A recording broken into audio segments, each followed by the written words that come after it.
여러분, 요즘 뉴스만 틀어도 마음이 무거워지지 않으신가요? 10대 마약 적발률은 역대 최고치를 기록했고 MZ세대 사이에서는 환각 파티가 성행 중이라는 소식까지 들려옵니다. 중고등학생도 클릭 몇 번이면 약물에 접근할 수 있는 시대. 그런데 이 모든 흐름을 20년 전에 이미 경고한 애니메이션이 있었다면 믿으시겠습니까? 오늘 영상에서는 시즌 11 에피소드 오빠의 작은 도움이 ADHD 약물 남용 문제를 다룬 이 장면이 어떻게 지금 우리의 현실과 맞닿아 있는지를 깊게 파헤쳐 보겠습니다. 이 에피소드는 바트가 평소처럼 사고를 치며 시작됩니다. 학교는 결국 바트에게 심리검사를 진행하고 결과는 ADHD. 의사는 바트에게 포커신이라는 약을 처방합니다. 처음엔 아무 문제도 없어 보였습니다. 약을 먹은 바트는 놀라울 정도로 얌전해지고 공부에도 집중하고 선생님 말도 잘 듣습니다. 학교 관계자들은 바트의 변화에 감탄하며 약물 치료를 기적 같은 해결책처럼 바라보기 시작하죠. 하지만 곧 이상 신호가 나타납니다. 포커신을 복용한 바트는 메이저리그가 위성으로 우리를 감시하고 있다는 망상에 빠지고 현실 판단이 흐려지기 시작합니다. 에피소드 후반부엔 군 기지에 침입해 탱크를 몰고 도시를 위협하는 장면까지 이어지는데 이 모든 서사는 과도한 약물 의존이 가져올 위험성을 풍자적으로 보여주는 구조입니다. 여기서 중요한 건 심슨이 단순히 장난처럼 그린 것이 아니라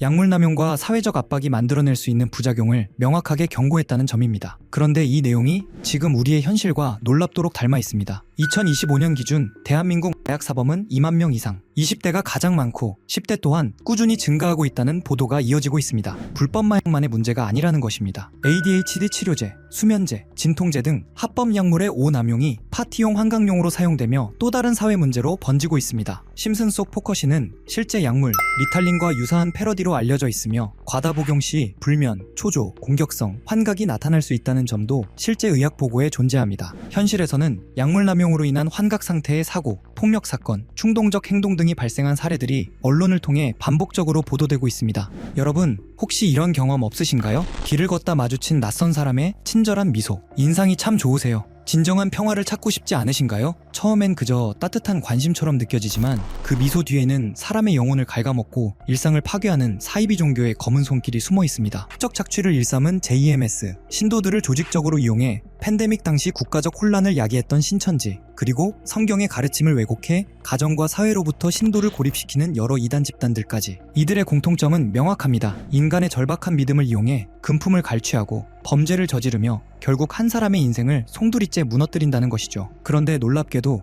예언 만화로 불리는 심슨 가족은 이미 1990년대에 이러한 종교적 광기와 가스라이팅의 위험성을 경고하고 있었습니다. 바트와 아이들은 교회에 가자며 호머를 재촉하지만 호머는 따뜻한 이불 속에서 선언하죠. 왜 내가 싫은 곳에 억지로 가야 하지? 내 신앙은 자유다. 평화롭게 잠든 호머의 집에 갑자기 원인 모를 불이 납니다. 죽음의 문턱에 다다른 호머. 이때 이웃들이 달려와 그를 구해주죠. 그런데 이 화재의 이면에는 소름 돋는 진실이 숨겨져 있었습니다. 에피소드는 암시합니다. 이 불이 우연이 아니었음을요. 호머를 굴복시키고 다시 교회로 끌어들이기 위해 치밀하게 계획된 일종의 자작극이었던 겁니다. 절망적인 상황에 몰린 호머는 결국 하느님이 도와주신 것이라는 이웃들의 설득에 넘어가 다시 종교의 굴레로 돌아가며 에피소드는 끝이 납니다. 단순한 만화적 설정일까요? 아니면 종교라는 이름으로 자행되는 조직적 세뇌와 가스라이팅의 본질을 꿰뚫어본 예언일까요? 현실은 때로 만화보다 더 비현실적으로 흘러갑니다. 다음은 또 어떤 장면이 우리의 소름 돋는 현실이 되어 나타날까요? 먼저 2002년 한 에피소드에서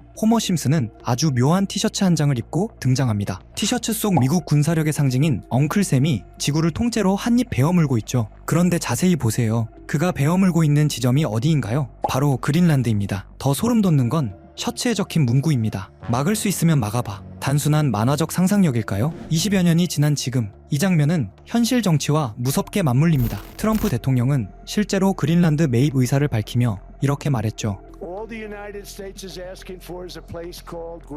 현재 덴마크 정부는 그린란드를 팔지 않겠다고 못 박은 상태입니다. 하지만 내부 소식통에 따르면 미국은 이미 2026년 7월 이전을 목표로 모종의 계획을 세우고 있다는 소문이 돌고 있습니다. 만약 심슨의 예언대로 미국이 정말 그린란드를 베어문다면 우리는 세계 지도가 새로 그려지는 순간을 목격하게 될지도 모릅니다. 결국 심슨 가족이 우리에게 던지는 메시지는 단순한 웃음이 아닙니다. 그것은 당연해 보이는 모든 것에 의문을 던지라는 경고에 가깝습니다. 만화 속 세상이 현실이 될 때 우리는 그 변화가 가져올 편리함 뒤에 숨겨진 통제의 그림자를 읽어낼 수 있어야 합니다. 우리가 이 노란색 예언서에 열광하는 진짜 이유는 어쩌면 우리 역시 스프링필드 주민들처럼 거대한 누군가의 손끝에서 움직이고 있다는 무의식적인 공포 때문인지도 모릅니다. 오늘 여러분이 내린 선택은 정말 여러분의 의지였나요? 아니면 누군가 미리 그려놓은 그림의 일부였을까요? 심슨의 소름 돋는 예언은 단순히 사회적 현상이나 감시체제에만 머물지 않습니다. 기존 시스템의 모순과 한계가 드러날 때마다 그들은 늘 새로운 시대의 대안을 미리 보여주곤 했죠. 그 중심에는 바로 우리 시대의 가장 뜨거운 감자인 가상화폐가 있습니다. 비트코인이라는 개념조차 희미했던 시절부터 심슨은 이미 디지털 자산이 지배하는 세상을 구체적으로 예견하고 있었습니다. 통제된 사회를 넘어 그들이 그려낸 다음 경제적 혁명은 과연 어떤 모습일까요? 시간을 조금 되돌려보면 심슨에서 코인이 처음 등장한 건 1997년으로 거슬러 올라갑니다. 그때 화면에 스쳐 지나간 크립토반이라는 건물이 있었죠. 간판 아래엔